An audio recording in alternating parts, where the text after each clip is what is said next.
Hello, everybody. Welcome back to DND404. I am your DM, Tony, and joined with me today are the other 4 character goals I have for Campaign 2, starting with the one and only, once sadistic, now maybe reformed, Jared. What's going on, guys? Myelin Vaaxon is going to be taking the reins over Armos, and my goal is to be, to just tell an okay story. I'm gonna shoot for okay, and if it turns out to be great, that's what I'm somewhere in between there. Tell an okay story. Okay, You're so humble. It's so nerve-wracking to come in and put a lot of time and effort, and I don't want to set my sights too high, so I'm just gonna shoot for okay. I love the broad sweeping goal. I want his story to be good, so it's mainly his story. That's the main thing that I'm trying to go for. So we'll see. Dan, what about you? Hello, everybody. I am Dan, and I am playing Boram DuMarais. I'll find a tagline like I did with Minis, but for now, it's just Boram DuMarais. And my goal is to cry. It's a very difficult thing as an actor to cry. I wasn't able to do it last time, but I'm going to try and bring waterworks. I'll make you cry. You mean on demand, or what do you mean? I need tears flowing down my face in character. I'm going to try and get some tears going. Oh, nice. Wow. It's going to be, I don't know if I'll be able to do it, but I'm going to try very hard. What about you, Alec? Yeah, my name is Alec. I play Kaz'il Amberleaf of the Feywild, and my character goal is going to be multiple crit smites in one attack. So as I'm attacking, I want to be able to smite multiple times while also critting on several of them. I think that'd be cool. That's going to be a hard one to accomplish. I know. But I know. That's I'm setting it high bar. Long-term goal. Yeah. What about you, Kyleigh? Hi, I'm Kyleigh. I'm the new one here. I play Vivien Charmant of the Charmant family. My goal is to become a D&D god. I want to be the best. What? Look at I'm talking about. I don't know how to play, but my goal with everything is to become the pro at it so I can be the best. She also means in character. She's going to ascend to the deity plane. Yeah. There you go. So I'll be better than everyone. And back to you, Tony. My goal, look, listen, I'm going to bring it back because I'm going to do it this time for real, all right? I am not going to cuss. All right? No way that's happening. I'm not going to cuss. Okay, all right. let me refine it. They're I'm not going to cuss. Attainable. I'm not going to cuss out of character, okay? If a sentence enhancer is needed, it will be provided. But as a DM, I'm not going to cuss. He's breaking this today. I was going to say, Glass, get the audible cue, noise every time Tony cusses. It's going to be this sound right here. Yeah, Glass. We actually hired Glass not even to edit, just to count cuss words as we play. Well, you know the deal, right, Tony? I do know the deal. And before we do the recap, which there is none, because it's a brand spanking new campaign, we're going to do the rundown. Today's rundown is brought to you by me. And what I'm running down, I'll tell you exactly what I'm running down. I'm not so sure you do anymore. I do. Stalling. I know what I'm going to run down. What I'm going to run down is a platform, a very specific one. Okay. Oh. Yeah, we're going to go ahead and run down Discord. That's right. If you've listened to campaign 1, we told them to run down. Yeah, we Listen, we're gonna run down the Discord today, okay? Listen, we're gonna do Discord, okay? Listen, if you've listened to all of campaign 1 and like what you heard and want to continue hearing what we're speaking about, go ahead and join the Discord. Or if you're fresh and new and you just jumped in at campaign 2 because you want to hear that live week-to-week session action, join the Discord as well, because then you can keep up to date with all the people who have listened to the sessions as they are revealed, and you can talk about it, you can gossip, you can theorize, theorycraft, all that fun stuff, while also talking to us, because we'll just chill like that. So go ahead, join the Discord. You can find the Discord link down in the show notes. And then Alec's going to give you the real one we talked about real quick. Yeah, so the real rundown that we wanted you guys to do, this is episode 1 of campaign 2. So tell your friends, get your friends excited about campaign 2 if you really like. Tell your friends on Discord. Yeah, sure. Tell your friends on Discord. But tell your friends in real life too.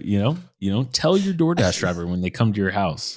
Tell the person at Starbucks that hands you your coffee. Just spread the word. Mhm. Yeah, or your favorite Discord moderator. Oh my God. The possibilities are endless. Yeah. Yeah. Mhm. Glass, play the intro. Good morning, good afternoon, and good evening, and welcome to the world of Umbrea, featuring 3 second-time players and 1 new adventurer. This is DND404. Ladies and gentlemen, long ago, a monstrous titan stirred from its... Oh, fuck. No! Damn it! Not even 5 minutes into the first episode. There it is. Doesn't count. Best way we could have started. Literally got campaign 2. first That's amazing. episode. That is Patreon content. Don't put it in. We're absolutely putting that in the episode. Glass, I'll put extra bread in the bowl this week. Okay. Oh, that's amazing. Okay. That's insane. Can't even go 1 sentence into the first campaign. And you fucking... Wow, that's amazing. Like I said, attainable goals, Tony. Long ago, a monstrous titan stirred from its endless sleep, the infamous, dreaded Tarrasque.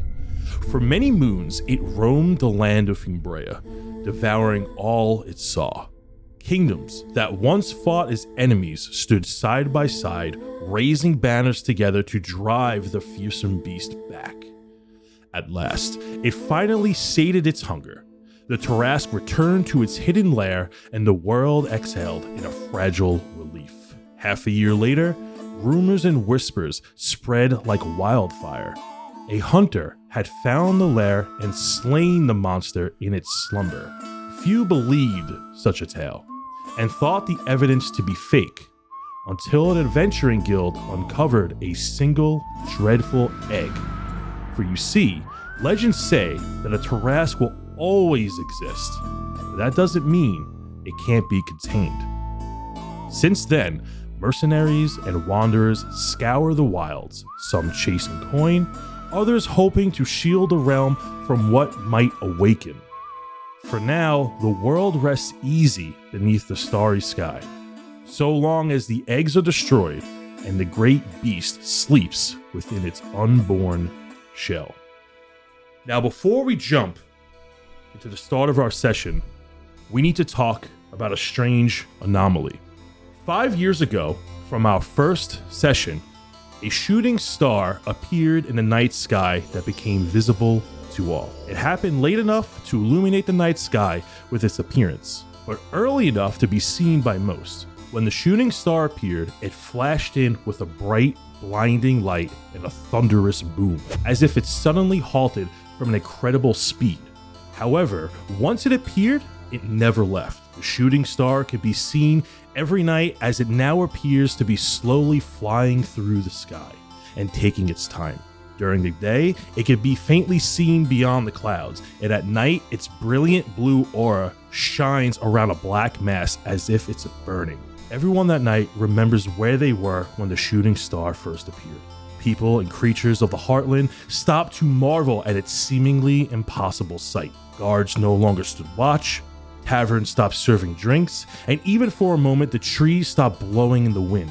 It interrupted a beautiful wedding celebration between 2 lovers sharing their first kiss as husband and wife. It spooked a frightened furry friend falling from tall treetops of the redwoods. It shattered beautiful rich stained glass with its thunderous boom, raining sharp glass on top of the rich dinner guests, and even illuminated the face of a beaten drunkard falling victim to a brutal alleyway brawl. This moment of Sonder resonates with people who share or hide their story where they were when the shooting star first appeared. We're going to go ahead and fast forward 5 years from that fateful day when the shooting star appeared, and we're going to find ourselves in a dark, smelly, dingy room. Black moss cobblestone paints the ground. The roots are breaking through the stone, and each of you find yourselves in a wooden cage next to strangers. In the center of the room, there is a hatch. As all of you awaken, one at a time, in a daze, you see in the corner of the room, there is a broken, beaten desk filled with tattered books, broken vials, and leaking, sliming liquids. As you look to your left and right, there you count 3 tiny cages working and acting as little prisons. Each of the cage has 1 person in it. As the 3 people in the cage hear snarling, gruesome noises, grunting, and wet slaps of a nostril as you hear a powerful fist, boom, break through a wooden door in the eastern side of the room. You see this huge, hulking, pig-like flesh skin. You see the arm reaches through, lifts up a plank of wood, acting as a lock from the inside, lifts the door, kicks the door open, and you see this massive pig orc. It is snarling, it is drooling something green and black, and it is holding a sack. In the sack, something is moving inside of it. This pig orc with red eyes, with tattered armor, ripped all over the body, takes the sack and throws it into the corner of the room.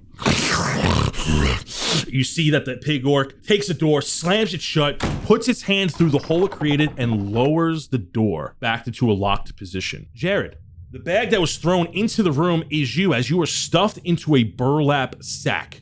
You're gonna make me a Constitution saving throw of a DC 10 as you are thrown into the room. 4. You take 1 point of bludgeoning damage as this pig orc rolls you into the room like a bowling ball as you slide into the north end of the wall, and you make a horrific squeal. Ow. You fight with this bag, and your hands are bound together.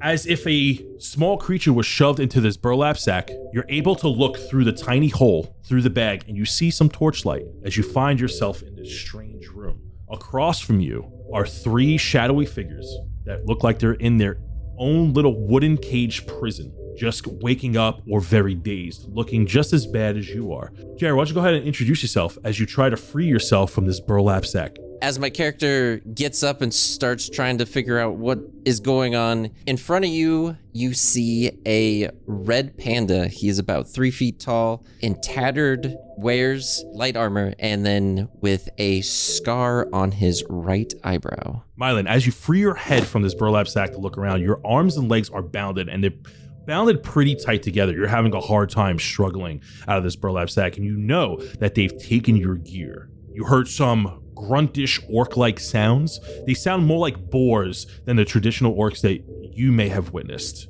They look like giant pigs with very loose and tough leather skin, and you know that they took your stuff. However, the communication between the pig orcs that you heard through the bag, you couldn't understand. Do you speak Orcish? I do not. Okay, you do not know what was being communicated. It just sounded like they were oinking and squealing at each other in a very guttural way. In front of you, as you pop your head out, you see 3 caged people. You see a horned lady. You see someone with very pointy ears in the middle. And all the way in the corner on the west side of the room, you see someone that looks like another civilian back from Boldaris, the city you live in. What are you doing right now? I'm in a sack, correct? You're in a sack and your head is just popped out. Like you just managed to squeeze a little bit of your head out. You are bound together. Okay. I'm looking around, and as my head pokes out of the sack and I make eye contact with the others, I shout out, "Leaf and limb! Oh my god, what is going on?"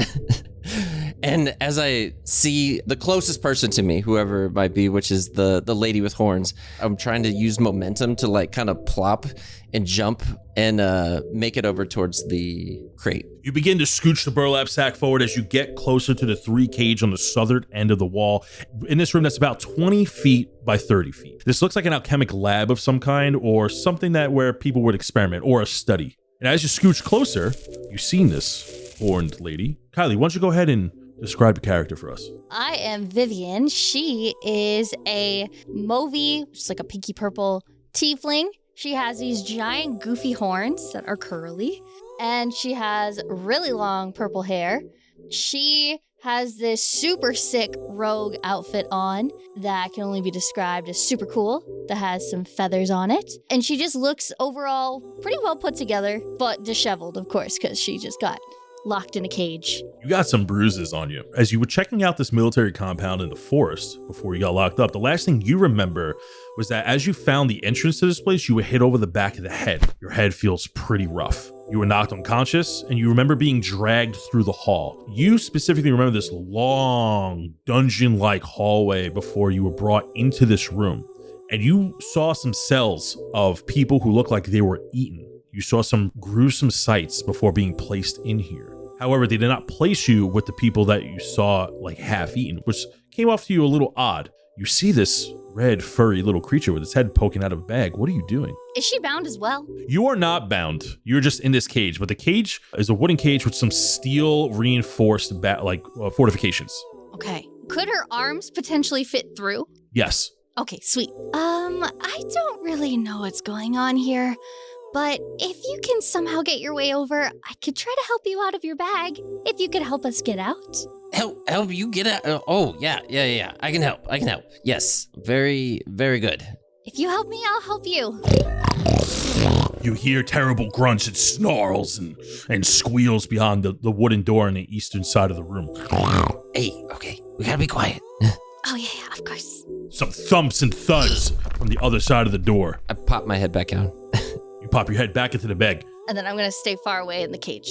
You stay far away. As the door opens, this large pig orc bursts through the door again, punches through, lifts up the plank of wood on your side of the room, unlocks it, goes through, and looks around and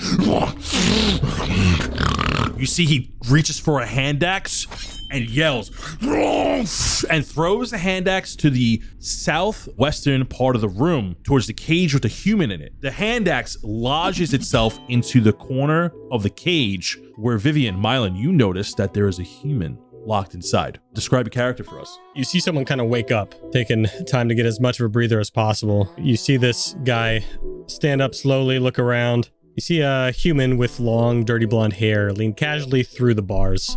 Curly strands fall down over his eyes. His jaw is strong like his father's, but his face is a bit round like his mother's. He is 6'2" with a slim fit build, emphasis on the slim. With a pair of slacks and a white linen shirt, he almost looks well put together until you see coming through the shadows his rolled up sleeves and his wrinkled clothes. As he leans in to look through the wooden bars, you see a pair of violet colored eyes peer through that look almost like glass. Hi there. Is it time to get up already? As you speak out and wake up from your haze, you see the massive pig orc towers over your cage and points and grabs the side of your cage. It begins to rattle it as it's angry that you're even speaking in its presence. Guess what? Get out of here. You got me already. What you trying to do? You see that it tries to punch through and try to grab at you as you try to go to the back of the cage, takes the hand axe and puts it back onto its belt. As it walks back towards the entrance of the room, you see that it looks to the south again. As Myelin, you put your head back into the burlap sack to try to hide from it as it stepped over you. You see it looks into the middle cage between the tiefling and the human. It looks at Kaz'il.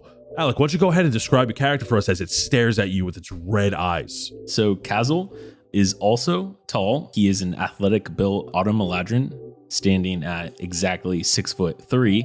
His golden tan complexion carries a warm glow of autumn sunlight rather than a pale chill that you might see in the Fae. His forest green eyes gleam. He has golden blonde hair, but it is long enough to be tied back when battle calls, but he likes to kind of wear it down and relax when he's not. He does have medium length pointed ears, that's like the mark of the fall Eladrin heritage. He's clad in bronze armor and the shoulders are shaped like leaves. And then he bears the holy symbol of Sahin moonbow, which is a full moon with like a crescent shape on top of it in the center of his chest. He also has a medium length cape behind him, but you can't really see that right now, which bears the symbol of the fall court of the Feywild, which is like a bear tree. You see as the pig orc stares at you, as you stare back at it stoically, unfazed by its actions towards Boram as it shook its cage, trying to get him to shut up. And he looks at you, stars, and goes,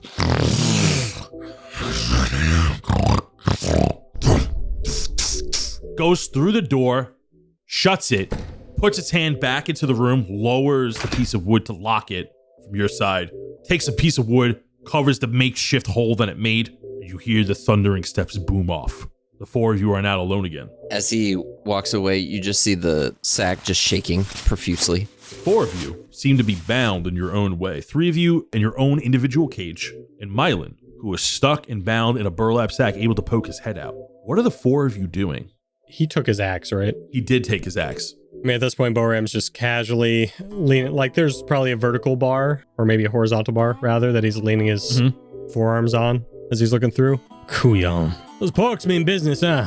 You guys okay over there? Yeah, I'm fine. No, I swear. I knew it was coming. I knew.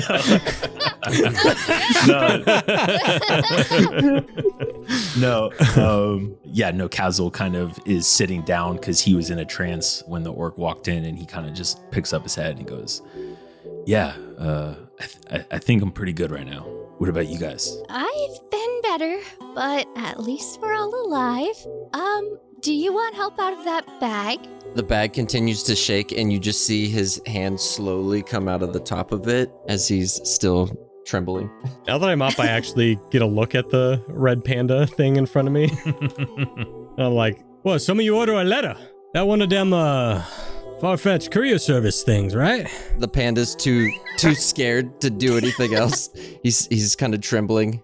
Are red pandas common in the area? Like, Go ahead and give me a nature check. 14. With a 14, you do know that you have heard of these creatures before. You've even seen one in a traveling petting zoo situation when you were younger. These typically are located in the redwoods. The redwood is located in the northwest part of the Heartland. It's a large redwood forest that covers a majority of the land towards the northwest. Stranger or more foreign creatures tend to be there, like red pandas and different types of exotic lions, and even like mixes between them like manticores and other beasts like that tend to live in that forest. However, you've never talked to one. One's never spoken to you. This doesn't look like a humanoid species or race you've come across. It looks like just a type of red panda type creature. Okay. And it is peculiar that it is talking to you. Well, I've never seen anything like you speak. Are you okay?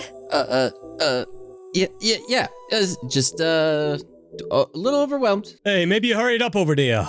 Maybe, work on getting out of here. I'm used to eating pork, not being eaten by it. Myelin gets even more scared. You see his hands start shaking at this point. Oh no. Vivien's gonna move to the part of her cage that could get closest and reach her hands out and just go, if you come here, I could try to release you. Oh.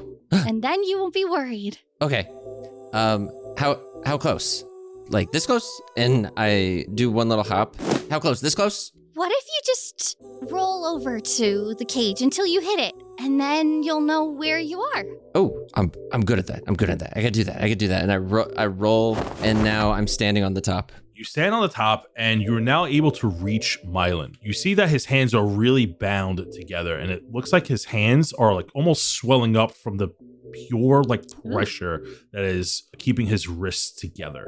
Go ahead and make me a sleight of hand check as you are attempt to unbound him. And I got a 12. You're able to unbound him, however, it's taking some time. I see it taking a really long time. He starts to calm down a little bit, and I'm like, wait, oh, you are trying to help me. Okay, so look, you got to do this, and we have our feet, correct? Yes, your feet are also bound. No. Like,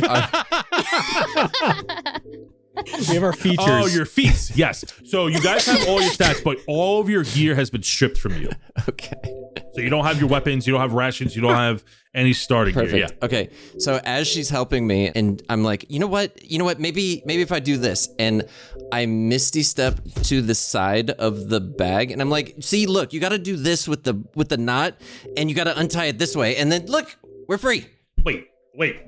You pause. Time out. You have Misty Step at level 1? Yeah, Fey touched. Do we both have Fey touched? Oh my god, do all three of us have Fey touch? Okay. Wait. Yeah. I was just waiting until it's my turn. I was gonna just face step on the other side of the cage. I'm actually a liar. I don't have that. I didn't think that far ahead. Oh, wow. That's funny. That's crazy. I can't wait to roleplay all this. This sounds like so much fun. Myelin, you're focused on your hands being unbounded as you notice that the pile of clothes begin to shift and move just beyond your view. From the darkness, you see a cloak rise from the shadows.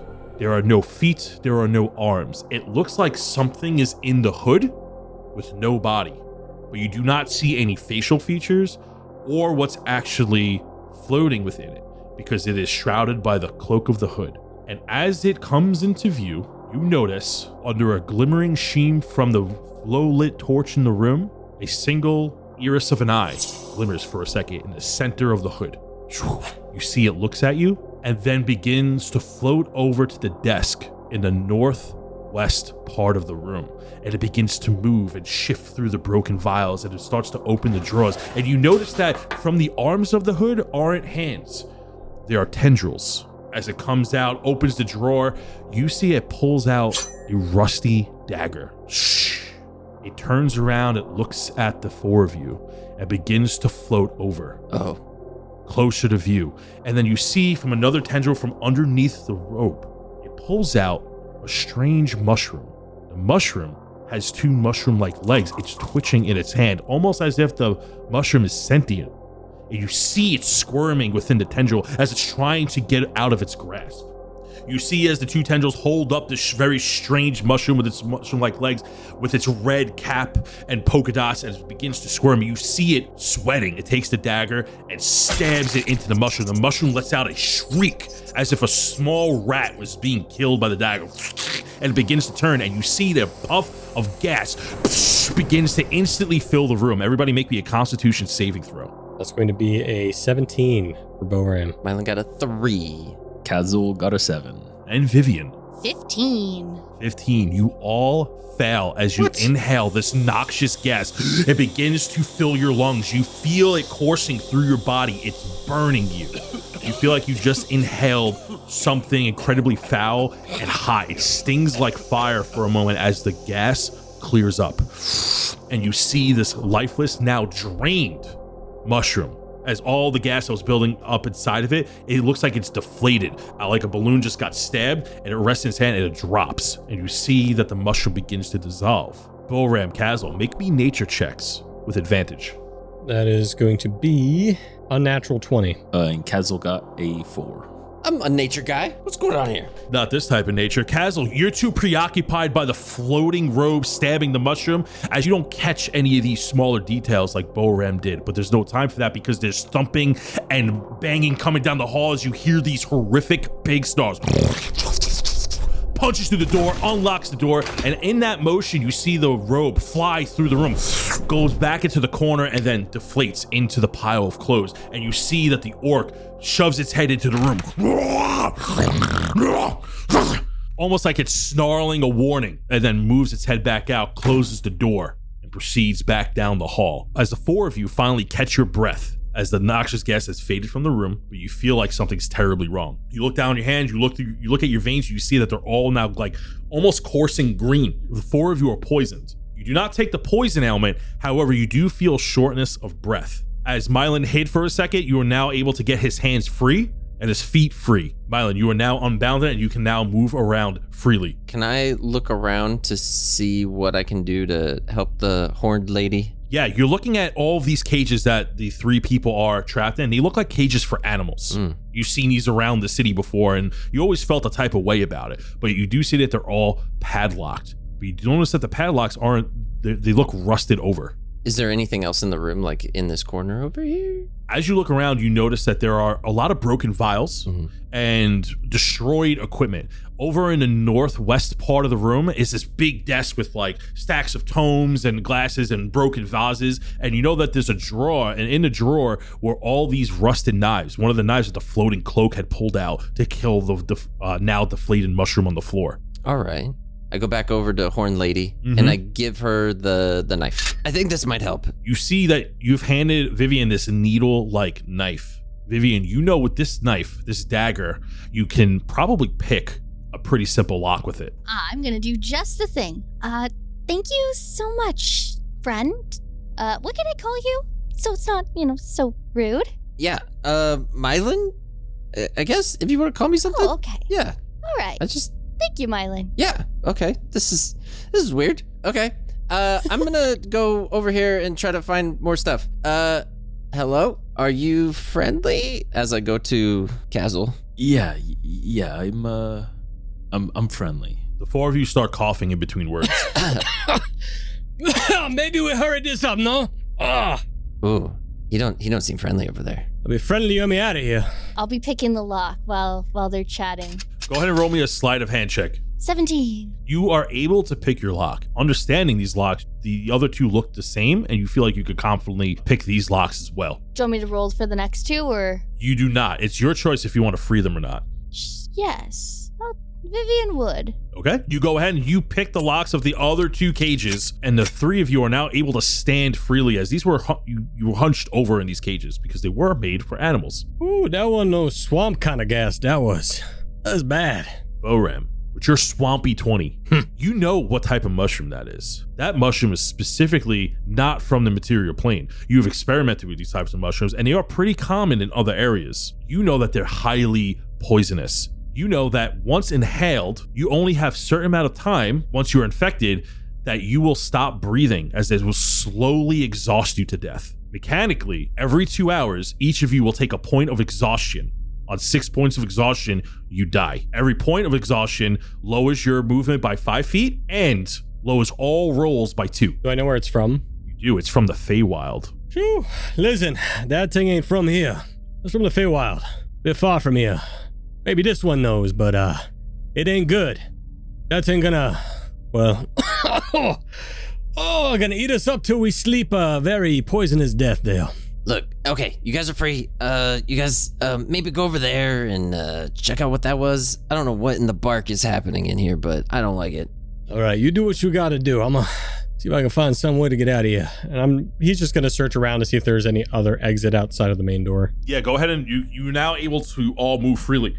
Kaz'il will like to make his way to the main door and kind of just like look around and feel around it and try to see if it's even an option to undo from that side. Yeah, so you know that this wooden door that they've been punching through, they've been lifting like this locking mechanism, which is just a plank of wood to stop it from like opening. That locking mechanism is on your side of the door. That's why they were punching through it to open the lock on your side of the room. It's almost like it locks from the inside. Interesting. And I guess I'll put my ear up to it to see if I can hear anybody on the other side. Place your Eladrin ears up against the very makeshift door because of how many holes were broken through to unlock it. You hear on the other side that there are faint, heavy footsteps. You also hear the sounds of cave drippings and a echoey, hollow wind. I don't want to, break your concentration, but is that thing in the corner still, Vivien will start heading over there while we're listening into the door. Vivien, make me a investigation check as you begin to look through the tattered robes and clothes in the corner of the room on this broken coat hanger. 17. You look through the pile of clothes and they are all empty jackets, but you do find the robe that was floating. As you look through the robe to confirm that there's actually nothing inside of it, you do notice a strange pattern located in the hood of the floating robe. And you see this very strange design. You see this crown-like symbol with a large eye in the center of it. It looks like it's sketched in there with almost like a pen, or maybe carved out with like a knife, but it looks like an indentation into the robe as if it's like a pattern of the robe. And you see it in the rim of the hood where the object was floating through. There's a diagram or a drawing of sorts in here. Would you guys like me to rip it off? Hey, hold on. Don't be ripping off no crazy symbols now.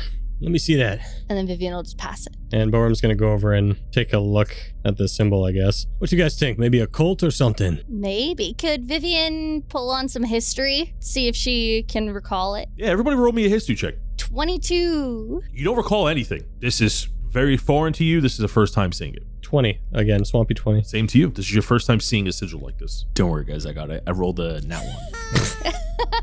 Let me tell you the rich lore behind this fabric. You haven't seen this before. Yeah, nobody's have seen this before. This is the first time for the four of you. All right, Factual, maybe you hold on to this for us, okay? And I slump it over the Red Panda and keep walking around the room. Nope. You throw the cloak as it completely douses him in fabric as he tries to poke his head through. Oh, you know what? This is kind of nice. And I kind of wear it, and I look just ridiculous with my hands don't even go out the armholes. You see as Myelin coughs, you see puffs of air fill the cloak on the floor. Can I kneel down and check out this latched doorway in the center of the room? Yes. You open this trapdoor in the center of the room, and it looks like a small storage area. You see like rugs and different types of like decor that are placed all around the room, tattered sigils and stuff. It looks like a trapdoor to hide something. This is pretty common in studies. And you look in there and you see nothing but cobwebs. Well, there's a dead end over here. It looks like we might have to go out the way we came in. And how exactly we're going to do that? Maybe we should find some weapons? I just opened the door. You lift the plank of wood on your side of the room and open the door, and you see that it leads down a hallway that splits into two paths. One path heading north, one path continues to head east. And eastward, it goes down a flight of stone stairs that extend for about 60 feet or so. This guy about to get us killed. Before we do that, can I turn around and look for I just want to make sure like our gear and stuff isn't in this room before we leave it. You know your gear is not in this room. Okay. When they took your gear, they took it to another part of this area. That dagger from before that the cloak had, are we able to look for it? Oh yeah, it's in there. It's with the cloak, actually. It's a very good point. Oh. It's actually with the cloak. You find this rusted dagger. Could I do a quick investigation for any hidden anything that we could use as a weapon over by the desk? Roll me another investigation check. I got a 10. You don't find anything that can probably be used as a weapon, but there are broken glass and different types of like shattered jars that you could probably stab somebody with. They would make good makeshift weapons, but they wouldn't be classified as an actual weapon. Vivien's gonna grab a couple of those shards. You go with the weapons, Factor. And I look down at the Red Panda. What weapons? But you fight or no? More of a running guy. Me too. Maybe you two take the front and we'll see what we can do back here. And Boram grabs like a 2x4. The hood that was covering Mylin's face, he puts down. His arms are still covered, but he can see things. Listen, I'm not going to be much help now, but you give me two there. Get my stuff back. Give me my gloves. Give me my coat. I might be able to help you out. Well, I'm better with a bow, but I can take the dagger if you don't want it. Ain't going to be good in my hand. You keep the dagger. That's fine. I got the dagger and the broken glass. Hey, look at you. We're getting out of here, right? And I kind of give him a fist bump to the chest. Mm-hmm. As the four of you begin to leave the room, you guys can now move freely with your tokens to explore. Okay, so I guess maybe we don't go down the hall with blood leading down it. That's a good call. I like that idea. Let's not. Yeah, I think I see the blood stains on the hallway to the left, and I just continue straight down the steps. So to the north, you see where the hallway extends. You do see this trail of blood. There are two doors. There's a door about 20 feet to the north, and then you see this other shade, like this lattice wooden door, and you see there's a bunch of smoke on the ground, like old smoke, like the ground was charred in some way, like soot. And that door looks very weak. It's not locked. You can clearly see through it, and you smell sulfur. You know, I actually really do want our stuff. Maybe we should check these doors. We gotta look around a little bit, right? Do we hear any noises coming from either of the doors? From the door you're standing in front of, the makeshift lattice door, you don't hear anything. And when you look to the door, listen to the door to the north, you don't hear anything there either, but the whole area is very echoey. You do always hear heavy footsteps and faint pig-like snorts in the distance. Okay. I look down at Myelin next to me and I see him kind of shaking in that big cloak. And I kind of give him a pat on the head and then give him a smirk and do a little shush. Myelin looks up and gives an awkward, teethy smile. I cock my head a bit, but smile. Kaz'il's just kind of like focused on getting out of here.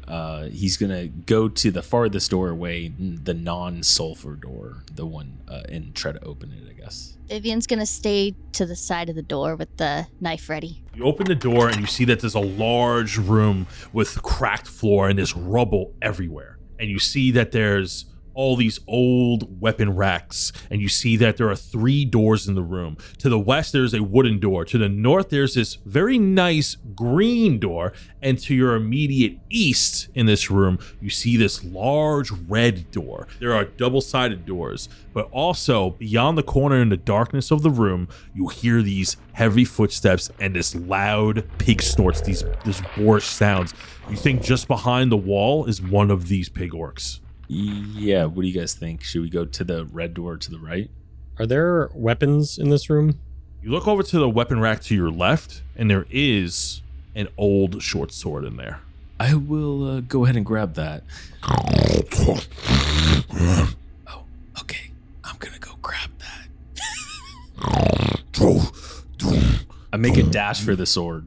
You dash across the room to the northwest side as this large pig orc comes from around the corner. Everybody roll for initiative. First combat, yay! Let it Yay. be known. First nat 20. Whoa, really? Nat 20 on the initiative. An 8 for Boram. I had 14. Starting at the top of the initiative on this squealing orc is initiative 20. Myelin, what are you doing as you see that this large hulking pig orc pulls out a club with spikes built into it? Myelin is terrified, very scared, worried that this is the only way out, and has 2 people in front of him. So he's feeling, not as scared as he normally would be in this situation. I'm gonna do Mine Silver. You drive a disorienting spike of psychic energy into the mind of one creature you can see within range. The target must succeed an intelligence saving throw or take 1d6 psychic damage and subtract 1d4 from the next saving throw it makes before its next turn. Okay, what's the DC? 13. It rolled a nat 1. It's going to take that damage. How much damage is it dealing? 4 damage. Psychic. Being behind Boram and Vivien and seeing the pig, he goes from being very scared and worried to all of a sudden, his right eye, all of a sudden, the teal that is glowing out of it enhances a little bit as he starts to cast Mind Sliver. As you see the pig orc grabs its head, it begins to snort.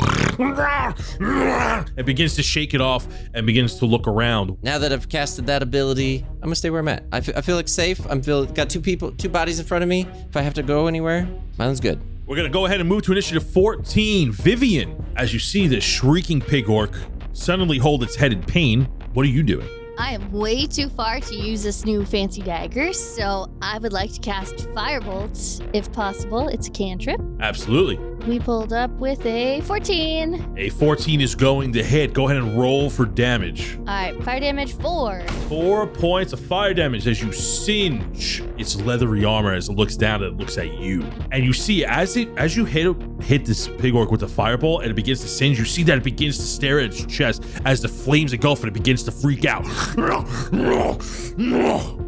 Do me a favor, roll me a d20. Let me know what you get. 13. You see the pig orc as its skin begins to burn and you smell this sweet scent of rotten pork as its eyes begin to glow red as it gets more enraged, and you see the veins bursting out of its bicep as it's freaking out, and it looks at you and begins to drool horrifically. You know that the firebolt seemed to hurt it a lot, but it really pissed it off. Uh-oh.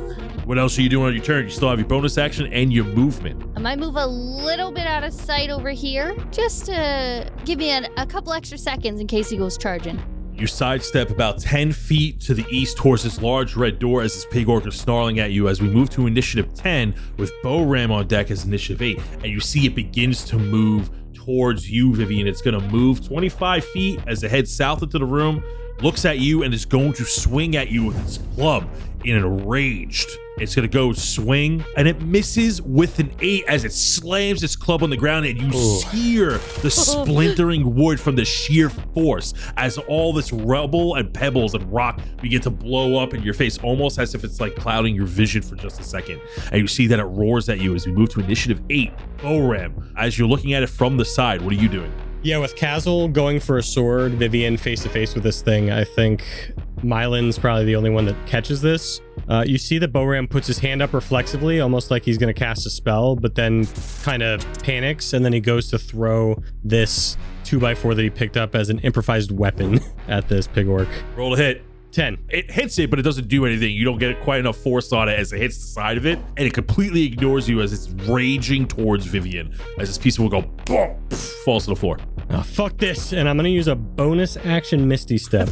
Okay. And I'm going to go 30 feet into the room. You disappear, reappear. Wait, he can do that too? I thought it was special. And I got an 8 for our things. Okay. Borum's like, all right, you got this. I tried to find our stuff, all right? And I'm going to go the door to the north. Myelin, when he poofs away, you notice like this small crackle of energy for just a second where he was standing. Boram, you try to open that door that you moved to. It is locked. Then maybe the next door. Start going towards the next door. So I will get not to the door, but I'll get right close to Kaz'il here. I'm like, all right, you got the sword, right? Maybe now it's time for you to jump in. As we move to initiative 1, Kaz'il, as you pick up this short sword, it is in good condition. It is a legit short sword. Well, I'm going to see how good it is. Can I take 30 feet towards the pig work? Absolutely. Rad. I'll handle this. Don't worry. I just know how it goes when I say stuff like that. And then I'm going to use the short sword to, I'm going to hit him with it. Roll a hit. Like I said, that's a 9 to hit. That misses. Yep, that's exactly what I thought. As you go to swing at him, you see that he's just loading up another hit, and it kind of like throws you off balance as this club nearly whacks you in the head and throws your footing off. Whoa. Okay, and that's going to be my turn. We're going to go back to Myelin at the top of the round on initiative 20 with Vivien on deck. What are you doing, Myelin? After Myelin sees Boram teleport, it breaks him out of it, whatever concentration type. He wasn't concentrating on a spell, but like just the battle that he was about to be in. And he's like, oh, we're running now. Got it. And then he pops feline agility. Okay. Since he's a tabaxi, and he's going to make a bolt for the door, what that does is it doubles my movement speed until the end of my turn. Yes, and we'll say this once officially. So yes, your character is based off of Tabaxi, so you have the Tabaxi racial feats, and for the remainder of the campaign, you are now being referred to as this Red Panda race. Red Panda agility. Boom. Panda-like speed. You run up to this very well-kept, ornate, double-sided red door, and it is also locked. I am viciously clawing at it, and then I kind of shrug my shoulders, and I'm like, all right. And I bolt 30 feet the other direction, back the way I came, and now I'm pretty close to the pig orc. So as you go and you swiftly navigate through the room, you go to the red doors, realize it's locked. You go back as you're just narrowly dodging these club attacks because this pig orc is wildly swinging at Vivien. You move behind it back to another weapon rack where the pig orc's back is now facing you. Is there anything else you're doing on your turn? Yeah, all of a sudden, since I'm kind of out of breath, I go, I cough a little bit, and then all of a sudden I go back to locking eyes with the pig orc and doing another cast of Mind Silver on it. It rolled a 8 and fails its intelligence saving throw. How much damage is it doing? Good old 1. 1 point of psychic damage as you see it winces, but still focusing on Vivien. As we move to initiative 14, Vivien, it is swinging at you wildly, snarling. My bonus action is 2 weapon fighting. Would that also include just slashing with the dagger? No, because you don't have anything in your offhand. So what you would do with 2 weapon fighting is that you're able to swing both with an attack in a 2024 rule set. So you'd make an attack action with both and then add the damage up. Next question, Firebolt. If I'm right next to it, would that potentially hit me too, or it's an unknown? No, but it is a range attack and you're in melee range. You have to roll with disadvantage. So you'd roll 2d20 and take the lower number. Is it dagger time? I think it's dagger time. Why not? Hey, it's dagger time. Yeah. Yeah, hit it with the rusty dagger. Roll a hit. Yay. 17. So you're going to go ahead and do damage, which is 1d4 plus 2. 4. 4 points of damage as you stab this thing in the neck. It is raging at you, but it looks very, very, very messed up. As we move to the pig orc, as it begins to swing at you again, and it misses with the 9 as it slams up against the corner of the wall and completely knocks a brick out of the stone wall, and the brick goes flying past Kaz'il's head. Whoosh, as you see the club begins to splinter even more. We're going to go ahead and move to initiative 8, Boram.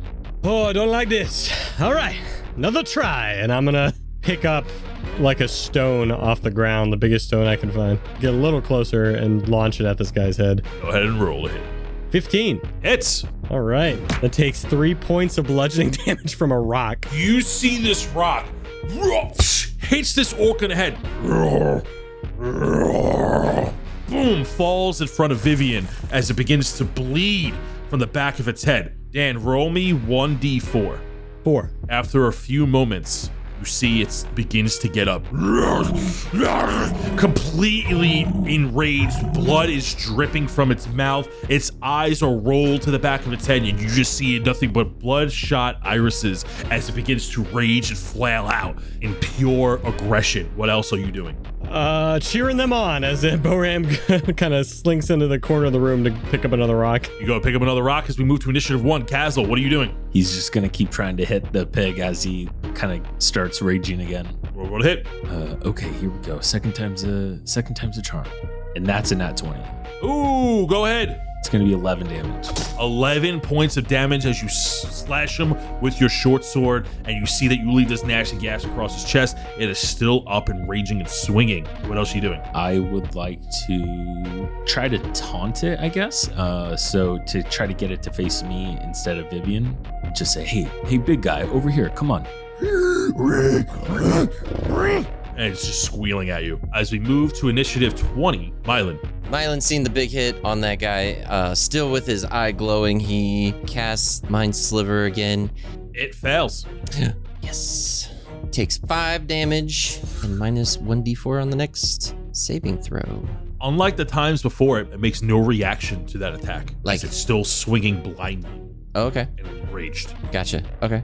As my eye fades a little bit, and then I'm going to head towards the door and try to open it up. You head to the door towards the western part of the room, this wooden door, and it is indeed unlocked as it leads down another hallway that extends for about 50 feet. There's also another door to the north in that hallway, another wooden door. We're going to move to initiative 14. Vivien. I'm gonna use my dagger again. 16. Hits. Roll for damage. That is 6. You do 6 points of damage as you are stabbing it. Once again, no reaction. What else are you doing on your turn? I think that's it. That's all Vivien can do. She's just gonna be like, well, I wonder when this is gonna go down. As we move to initiative 10, and the pig orc is going to swing at Kaz'il as it turns around, as that Kaz'il did the most damage recently, with a 23 to hit. Misses. Yeah, misses my foot. It's gonna deal 7 points of bludgeoning damage as it whacks you across the chest with the club. The wind is almost knocked out of you. Ow, that one hurt a little. As we move to Boram on initiative 8. All right. Can I use a bonus action to see if I feel like this thing could go down with weapons? Go ahead and make me a perception check. You're using your bonus action, which is a homebrew rule that we use. You can forego a movement or a bonus action to make a skill check of some kind. Oh, that's a 4. You just know this thing is raging out. It has many wounds in it and is bleeding heavily. All right. Boram's gonna try one more rock at this thing. Sure. You see him come around the corner and just launch it with another 15. Ooh, that hits. Roll Wow. for damage. I think he found his new tech. I guess so. 3 bludgeoning damage. And this thing goes down. Again. Did I kill this thing for? Oh my god! And it lets go of the club. You are now out of combat. Boram slides against the wall. Whew, that was bad. How did your rock get that, but not our swords? I don't know. Don't ask no questions, all right? Let's get out of here. As it's leaking through 2 head dents from this massive rock. These massive rocks. Boram gets up. Woo. All right, down the hall we go. What you finding there? Vivien's gonna quickly help up Kaz'il and just say, thanks for taking the hit. I appreciate it. Yeah, no worries. Kaz'il kind of just puts his head down and he just says, bathed in her light, the night shall heal all. And I'm going to cast Lay on Hands and I'm going to give myself 4 HP back. Boram sees this, kind of like looking over his shoulder. Nope, I said it too quiet. Okay. All right. Stop metagaming, dude. Stop metagaming. Boram definitely hears the magic go off. Yeah, no, it's fine. I'm just joking. As I'm walking through the hall with Myelin, I turn my head and I just roll my eyes and I spit on the ground. Myelin, seeing the guy, the big, I want to call him a pig. I want to call him an orc, but I don't know why I can't. He's a pig orc. I know I can't. I don't know why I can't put those words together. It's called a pork, mon ami. There you go. After seeing the pig orc going down, Myelin has already been kind of walking backwards down the hallway, and the first door that he sees, which is to the north, he goes to open.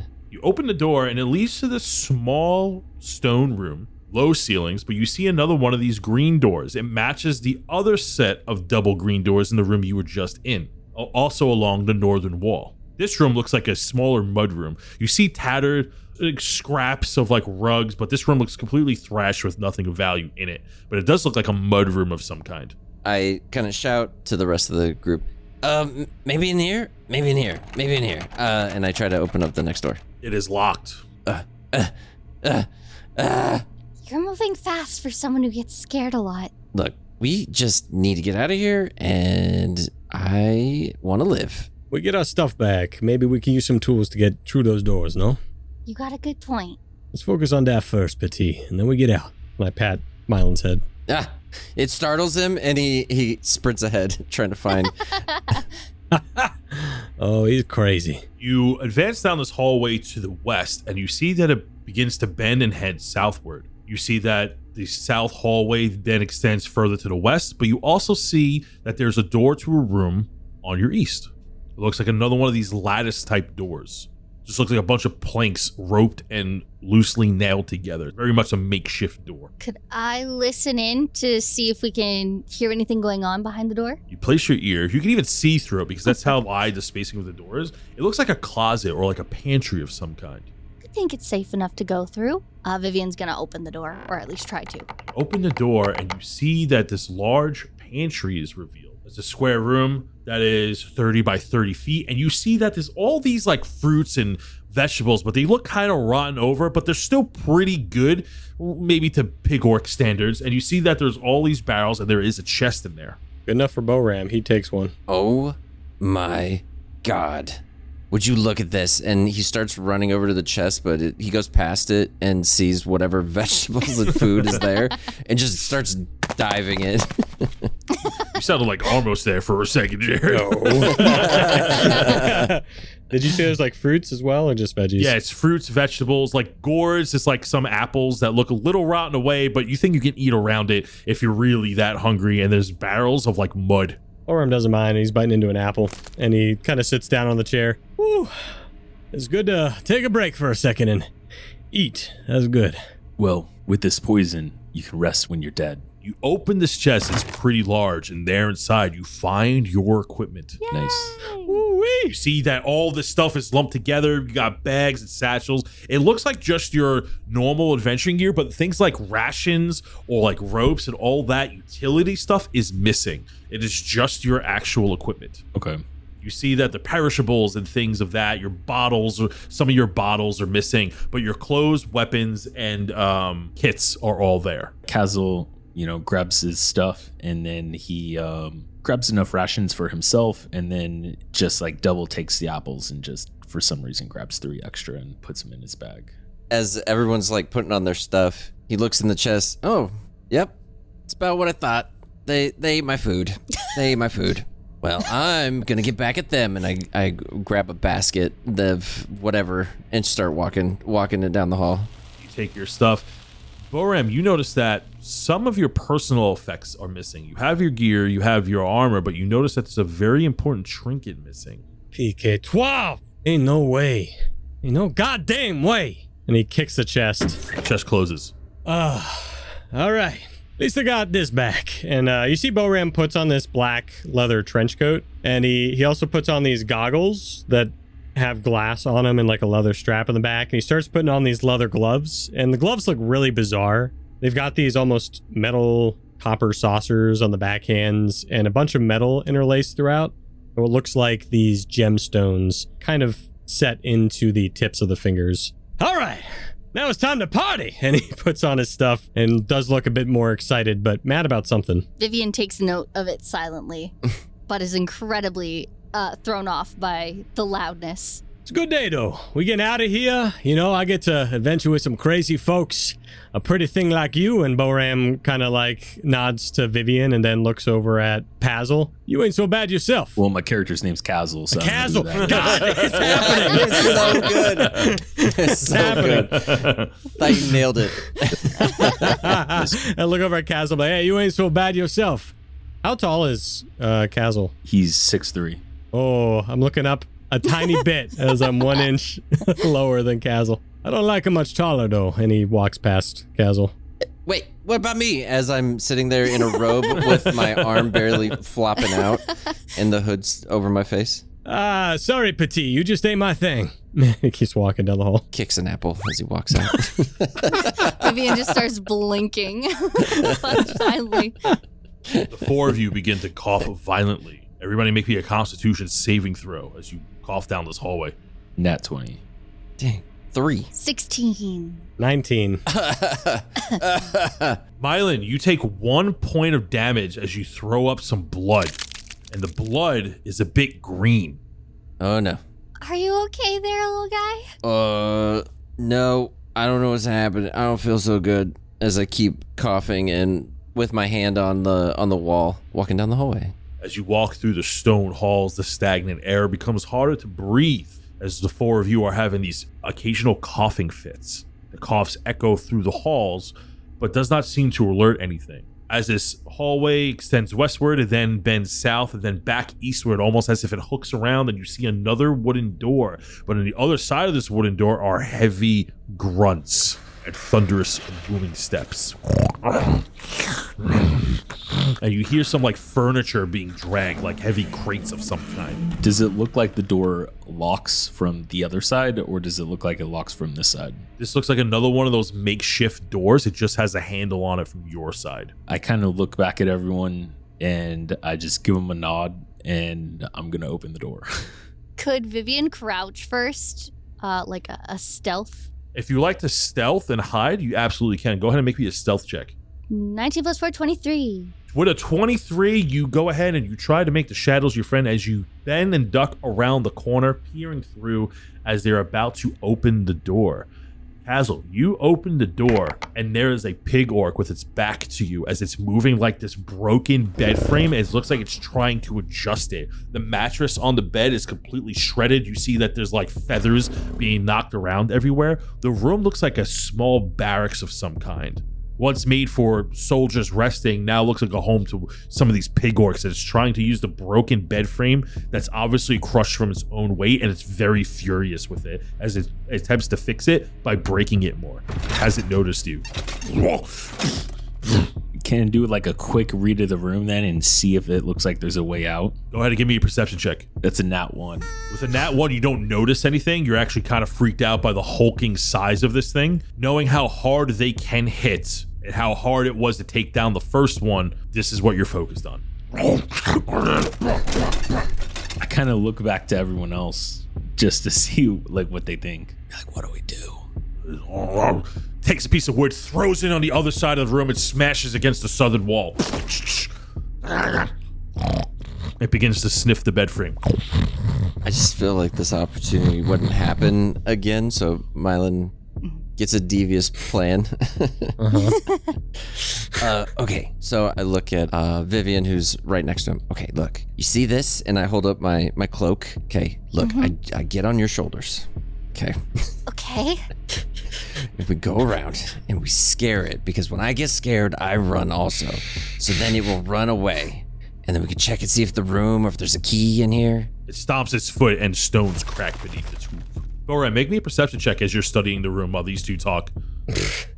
That's going to be 13. You notice some keys on its belt. As Vivien is respectfully listening to Mylin's plan, I eventually kind of nudge Vivien and then kind of point to its belt. As it's like getting more angry at the mattress, it starts beating the mattress. Vivien turns to everyone and is like, well, I got a fireball again, and it doesn't see us. It's on a bed. Might catch on fire. I kind of got angry last time, but it went down. Goes over to a weapons rack just beyond the bed, pulls out this large club, and goes back over and begins to beat the bed frame again. And then you see like it readjusts and puts the mattress on top of it as it's like trying to adjust it again. Myelin officially redacts his idea. All right, well, listen here, Jolie. I'm not about to sneak up and try and grab it from that thing, so I'm down to just send down fire on this thing. What you say? I'm ready. The keys jiggle from its waistband. Kaz'il opens the door big enough that Vivien can hit a caster spell. So if you wanted to surprise attack it, because its back is turned to you, you can roll with advantage here. I do. Both are 11 plus 5, so I got 16. 16, that is going to hit. Go ahead and roll for damage on your firebolt. 5. As you shoot this fiery fireball in the back, it begins to squeal in extreme pain. And it begins to try to put out the flame as it immediately knows it's on fire, and you smell this rotting sense of pork again as it takes 10 points of damage. Everybody roll me initiative as we are now entering combat again. It's a 20, unnatural. Nat 20. For Hey. me. Again, for initiative. I got a 2. 11. We are going to start at the top of the round, but before anybody acts, Vivien, please roll me a d20. Let me know what you get. I got a 4. You see as it tries to go for its, try to put out the flame on its back that eventually dies out. It is freaking out. It looks towards Kaz'il. It begins to look left and right and begins to run to the southern wall of the room, almost as if it's scared. Everyone. everyone. We're going to start the top of the round of initiative. Just my hands are up in the air, but the sleeves are like dropped down. Oh, that's good. I'm sorry for doubting you. Top of the combat order, initiative 23, Myelin. What are you doing? Myelin sees that Vivien cast, and he starts to do his own cast, which is going to be the Mind's Sliver, and is going to hit him with some psychic damage as his eye starts radiating teal energy. Ooh, it rolled a 3.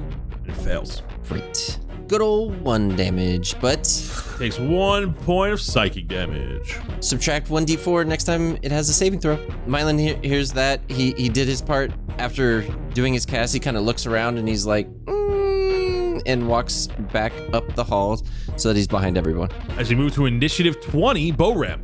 All right, excuse me, Jolie. And I just go past Vivien and right next to Kaz'il here. All right, excuse me, let me try this. And now that he has his gloves, you see Boram looks a lot more confident in himself, and he's going to cast, I think he's just going to cast a spell here. I'm going to cast Tasha's Caustic Brew. Why not? Cool. It's a stream of acid emanates from you in a line 30 feet long, 5 feet wide in a direction I choose, which is directly towards this pigork. Each creature in the line must succeed a dexterity saving throw or be covered in acid for the spell's duration, or until it uses an action to scrape or wash itself off. And it'll take 2d4 acid damage at the start of each of its turns. So you have to roll a hit. Dexterity saving throw, 13 to pass. -4, it fails with a 7. Woo-wee. As it gets doused with acid from this caustic brew. How much damage is it taking? 6 points of acid, and it will take that at the beginning of each of its turns. Ooh. Until it scrapes it off. You see as it squeals, as it begins to burn from the acid, you don't smell delicious pork anymore. You just smell rotting, leathery flesh. As we move to initiative 11, Vivien. Well, I mean, that fireball worked so well last time. From where I am, I could still hit. You'll have to go into the room. You can move through allies. You can't just, you can't stand in the same space as them. You can move past them. Okay, So you'll have to use movement to move about 20 feet in that room, and then you'll be able to hit. perfect. Vivien will do that then. And Vivien's gonna cast fireball again. Roll a hit. 7. Oh, that is going to miss. As you hit the wall, you see that the pig orc reacts. It goes, and it begins to claw on the wall. What else are you doing? My bonus action, 2-weapon fighting, and I have my 2 daggers. So when you make an attack action, you can then take an extra attack with your offhand. That's how it works in got you. 2024. So you would roll a hit with your dagger, do all the damage, and then you would make a second attack with the dagger with no modifiers. So you're potentially Right. attacking twice, but you need to take the attack action with it. You make an extra attack as a result of using a weapon that has the light property. You can add your ability modifier to the damage of that attack if you aren't already adding the damage.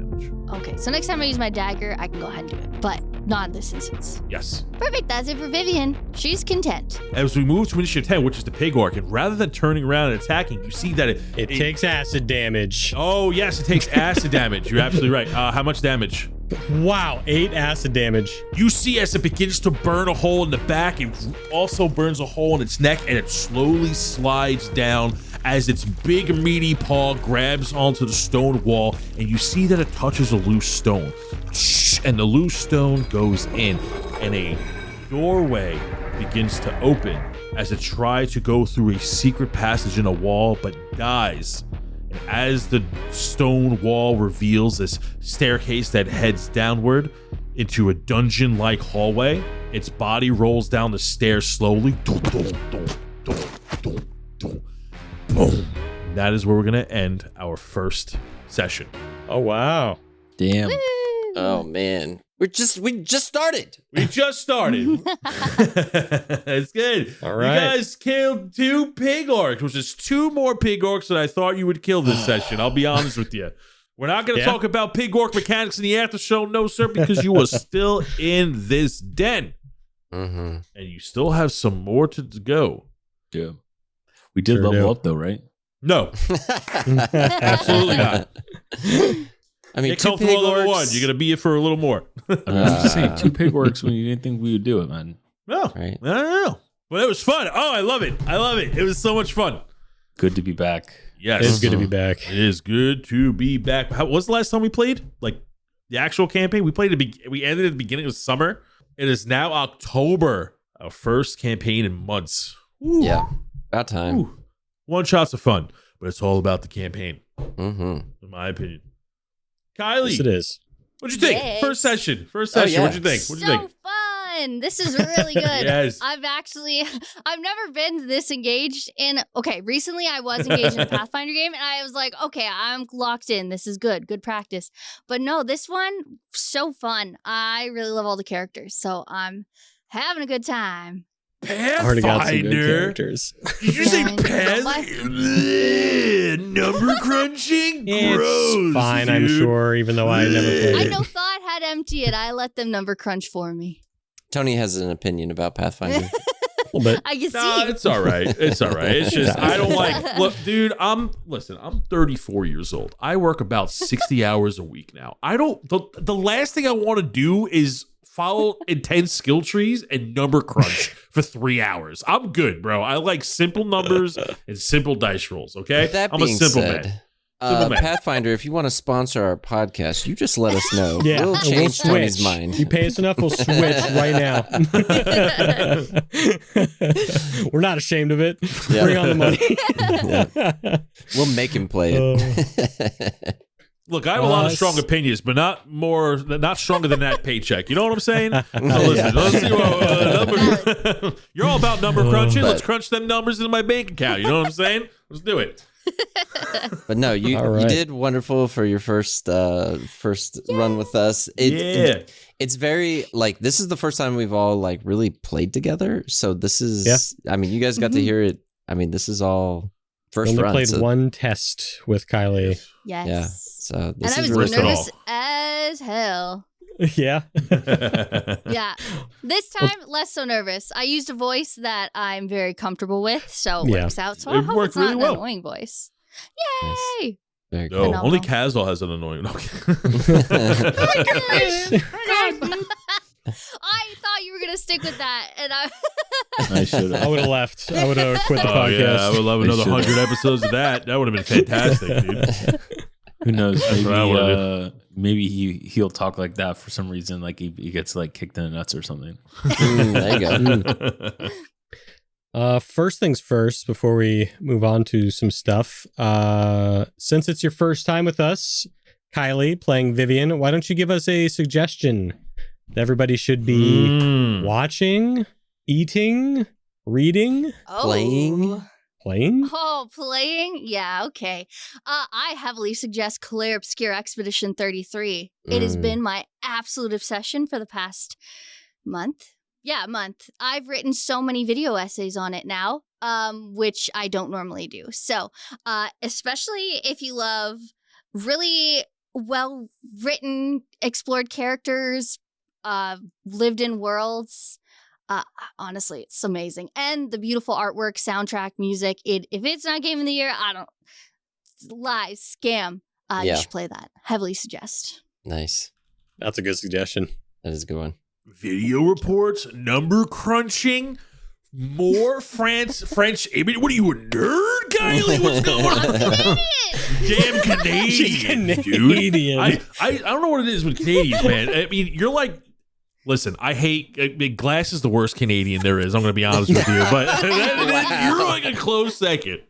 He's actually listening too. Yeah, you better not. He should be editing. Glass raises his hand. What are you doing in here? Get back in your cage and edit. That's pretty great, Glass. I'm just funny. kidding. I'm just joshing. The cloak with the eye all along. Just gonna crunch some numbers, eh? Just gotta crunch some numbers, eh? That's awesome. That's a really good one, and that's something I'm dying to play. It's like I got a short list. That's on the short list.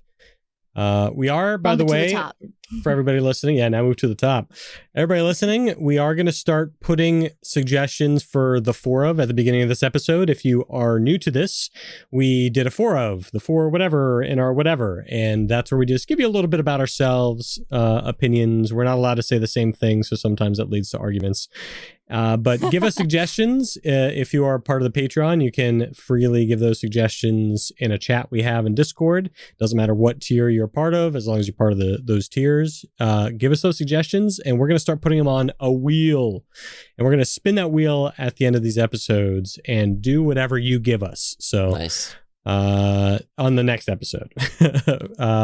So I'm just going to read one, for example, like Ren Grizzly said, and join with me today are my other 3 favorite childhood TV shows, and that might be something we do. And that's someone in the Discord that gave us that suggestion. So go in the Discord and do that, and hopefully it gets picked and rolled on a wheel one of these days. And then the last thing that I wanted to throw in is that, we have a huge campaign in front of us. I know that by the time you listen to this, maybe there's already been a couple episodes. So if you are enjoying it, give us a like or a comment.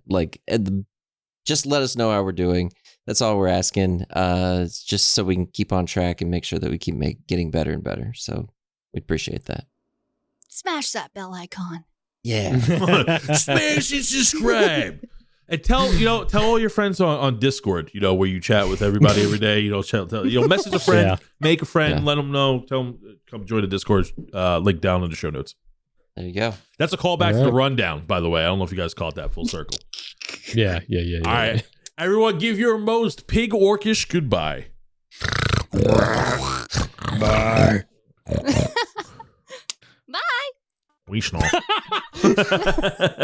I like it. Ooh, it's time to get down on some Patreon shoutouts. In a fancy room in the back of a tavern, a secret group of adventurers are gathered. The Bloodshot Bandits discuss new plans, failed ones, and keep an eye out for anyone who might be listening in. In this group, we have Artemis, Julius Kendrick, The Dread, Morgan Util, Sly, Knockmock, Brandy Woodburner, Glorg Nightbreaker, and Shayla. In the workshop next door are some folk mixing potions, forging equipment, and crafting magic items just like I do. These are the Sigil College alumni: Mongo, Sir Geo, St. Chaos, Punk, David LaChance, Chartreuse, Charlie, Vexshade. And Umbrea's mightiest heroes, of course, are ManWithGlass, Jesus, Johnny Tar, John Carroll, Art, Drown, Cypress Daywind, Annie Master of Weapons, Bjorn Battleborn, Neko, Morgath the Unbroken, Gad the Lizardfolk, and Bree Carlson. Thank you everybody for joining us, and we got a new format. So if you don't like the way your name's being said, just make sure you go on to Patreon and tell us how it should be.